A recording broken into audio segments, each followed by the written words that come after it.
Blue Archive is a fantastic gacha game. Not everyone's gonna like it.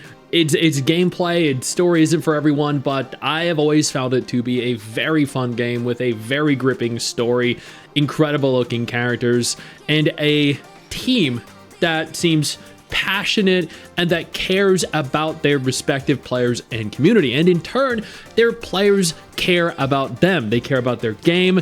And it's just this fantastic cycle of giving and taking, both from players and the studio. I hit max level. I cleared all the story. I did pretty much every bit of content I could about 8 months ago, which is when I stopped playing it because I ran out of things to do. But when they announced they were creating a spin-off project, I was very interested. I'm interested in the Nikkei spin-off, all of Hoyo's spin-offs, Kudo's spin-offs, Manju's spin-offs, Hypergriff's spin-offs. So this one here is right up my alley. And add on to the fact that it has fully 3D characters that look incredible, an enhanced combat system, a deeper, more complex relationship system. Yeah, this is gonna be fire. Now let's go ahead and take a look. Yo, these characters look hella cute. Goddamn, okay. Blue Archive developers released first teaser for new isekai-style immersive 3D anime game Project RX.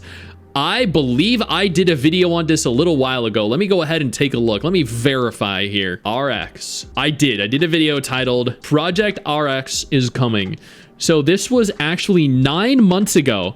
Episode 2, March 6, 2025. And then interestingly, Episode 3, December 19th, 2025. This is 9 months later, they did a follow-up. We reacted to this 9 months ago, the previous episode. Now we're reacting to the new one 9 months later. God damn, okay, it's been a while. Damn. Nexon's IO Division has finally unveiled its new 3D anime style game Project RX, first announced in October 2024. Again, she looks hella cute, chat. IO Division, the development team behind Nexon's hit mobile RPG Blue Archive, has unveiled the first teaser video for the new PC and so Blue Archive was a mobile exclusive. This is coming to both PC and mobile, which is great because it looks PC compatible. You just look at these graphics and you know they look good. Not to be confused with the ill-fated Project KV made by former team members. Yep, that died very quickly. A Project RX, chat. Goddamn. Okay, let's take a look at the trailer first before we go ahead and ruin anything. Ruin any of the potential screenshots. Let's see what the trailer has to offer us. This has obtained 163,000 views. Holy crap, people are excited. Let's see why. Yo, why am I getting like dating sim vibes from this? Right? So, okay. These characters are very cute. That's like their character models are fantastic so far. I love the outfits.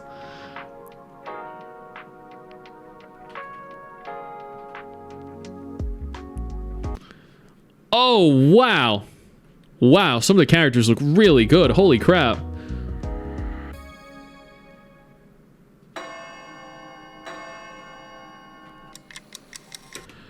Oh, it is dark. Oh, it is dark and it is fucked up. I'm getting like Higurashi When They Cry vibes from this. Wow. Wow. I'm so, wait, yo, doesn't she remind you of the Fox girl from Zenless Zone Zero? I forget her name. But she uses a katana. It looks just like her. Okay, I need you, chat, I need you to, there's this character.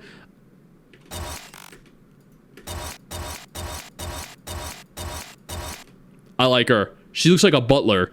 She's a hot ass fucking butler. Holy shit. That looked great. Yeah. All right. There are a lot of great looking characters in that trailer. Miyabi. Yes, Miyabi. Exactly. Thank y'all. Yeah, y'all got it. Miyabi. Yep. That's the one. I knew someone would remember who she was. Yep. That is the one. Does she not remind you of her though? Right? Developed in Unreal Engine 5, Project RX is an immersive 3D game designed to feel like an isekai that players can live in alongside a cast of cute anime girls. I love games that allow me to live alongside cute anime girls, chat. 110%. It allows for me to like become enthralled in the world itself, because I also wish I were a cute anime girl. The new teaser shows off some of the characters working at their computers, cooking, reading books, going about their everyday lives in a cozy setting. However, It doesn't seem like the game will be strictly slice of life, as the last 2 seconds of the teaser offer a glimpse of the character's fantasy-style skill effects and weapons, hinting at combat. Actually, if you look at the last few seconds of the trailer, you hear the music immediately change, get dark, get messed up. You see all the flickering screens, right? Now, if you played Blue Archive, I hit max level in Blue Archive about like 8 to 12 months ago when I stopped playing it because I ran out of stuff to do. I finished all the story, and if you play Blue Archive, you know that game is dark and messed up. Like you go into it, you're like, oh, cute schoolgirls. Okay, cool. And then as you continue to play it, you're like, what happened? No, it looks like they're taking that and they're like, yeah, we had it at like a 5 or a 6. Let's dial it up to 13. Yep. And I am all for it. I am 100% all for that, chat. Yo, I don't mean to interrupt the video, but I need to take a moment here to thank all my incredible patrons over on Patreon whose support continues to allow for me to do regular videos like this every single day on this channel. Thank y'all so much, including our YouTube channel members. You guys mean the world to me. So do you guys as viewers as well. Now, without further ado, let's continue. To accommodate the needs of both Blue Archive and the ambitious Project RX, Nexon has doubled the size of the development team. Hell yeah, dude. That is sick. Is still actively recruiting new members for various positions related to the latter. According to a new interview with IO Division's top members, Project RX's playable build has already taken shape. It's already playable. Fuck yeah. Updates on the game are likely going to become more frequent from now on. Yes. Fans of Blue Archive will be happy to know the project is being helmed by producer Cha Min-seo and art director Yutaka Mizu. Okay, cool. There's Miyabi from Zenless Zone Zero. Once again, I mean, is currently developed for PC mobile platforms. Yeah, that sounds very good. Like, to me, that sounds great. What does your interview state, though? A video from Nexon has been released regarding the development of Project RX and the future of Blue Archive. There isn't much about RX will be besides the release teaser, general talks regarding the growth of the I division. RX is an isekai-themed game that puts players in a world where people want to live, with Bishoujo, by the way. Initially, the idea was so vague that it required more people to pitch in to explore more possibilities. Combat mechanics were not fully shown.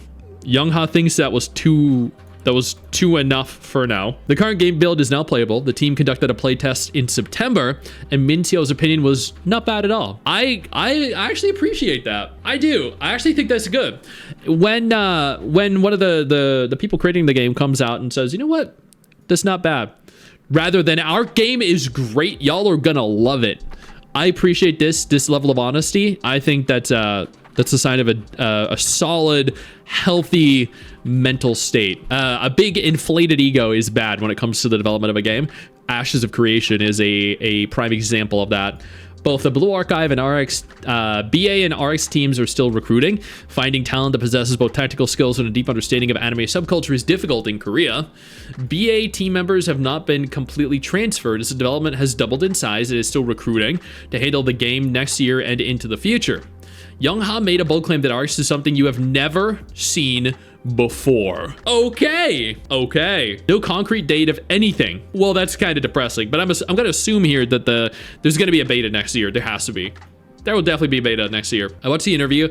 Things seem pretty optimistic with something planned to come next year, probably a beta. I bet there's gonna be a beta too. And given I've worked with Nexon dozens of times for sponsored content, I've done sponsored Blue Archive stuff on this channel. I did a sponsored Blue Archive video on the main channel. I've done tons of sponsored content for Mabinogi, for Maple Story, for Maple Story 2, for Maple Story Mobile, for Mabinogi Mobile, for Vindictus, for you best bet I'm gonna be covering this game in quite elaborative and extensive detail, chat. My personal speculation is dating a character might also be a focus type of gameplay. That would be awesome. Yeah, fully dateable characters would be cool since they're going to slice of life route. And then because it looked kind of dark and messed up as well, it'd be cool if you could like go out on a date with the character, like the pink hair girl we saw. You're at the theater with her, I think, right? Yeah. So like here you are with the hot pink hair cat girl at the theater, and then you're sitting there, you put your arm around her, she snuggles into you, she goes up, she licks your neck, and then she rips out your throat, and then you die and you get a bad ending. This is game over. That's what they mean here by that's something you've never seen before. That'd be sick. Or maybe I'm just a little fucked up. Combat is either action or turn-based. I mean, there really aren't many other types of combat. When I look at a game and they say that there's going to be combat, my first thought is action combat or turn-based combat as well, because there really aren't many other types of gameplay that the combat can utilize. As Unreal Engine 5 project, the game might be available on PC and PS5. Yeah, they confirmed PC. PS5 would be really cool too. That would definitely help expand the game and its potential success. Betas in 2026. Yep, I think so too. I think so too. That looks like a lot of fun. That actually looks really cool. There are some very cool looking characters in this game, and based off of the 3D models, like, this is going to be awesome. This right here is essentially Nexon and Blue Archive's answer to Stellasora. That's what I feel. So Stellasora was like, we know what Blue Archive does. We're going to target their demographic, and then the Blue Archive team, they're like, let's do something even bigger and better. So this is their answer. Where Stellasora tried appealing to the Blue Archive demographic, what Blue Archive is doing is taking their existing target demographic and expanding it exponentially.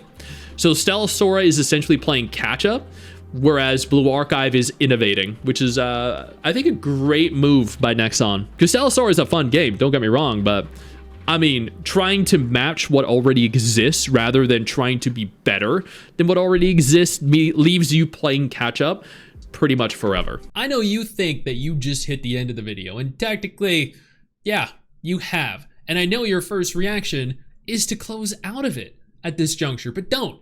No, instead, I urge you to take a moment here and click one of the videos on screen that are coming up in just a moment so you remain up to date with everything going on in the gacha genre. Trust me, you're not going to regret doing so. Stay flaccid.